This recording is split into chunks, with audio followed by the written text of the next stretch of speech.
Get your free copy of the complete tutorial at www.teachucomp.com/free. In this lesson, we will review entering bills for minor expenses incurred for each client that can then be entered as a single bill for the monthly totals. This could be performed with a minor charge, like postage, for example. You can enter a single bill for this at the end of the month and then split it amongst all of the clients who will, in turn, pay their portion of the bill from their trust account balances. You record this bill in much the same way that you recorded the bill within the last lesson. Select Vendors, enter Bills from the menu bar, select the correct client AP account to use,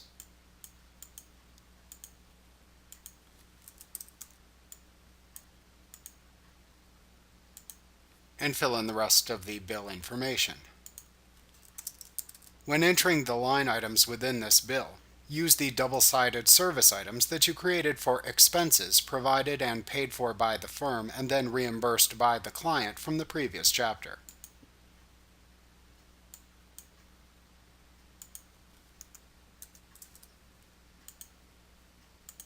Also, be sure that you mark each line item entered for each client as being not billable, since the clients will pay these charges from their trust account and not through invoices.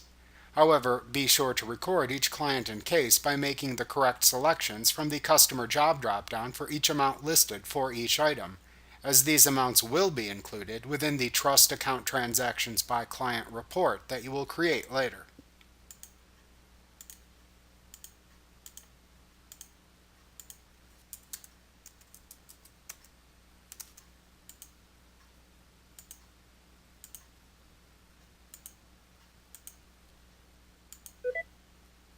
Like what you see? Pick up your free copy of the complete tutorial at www.teachucomp.com/free.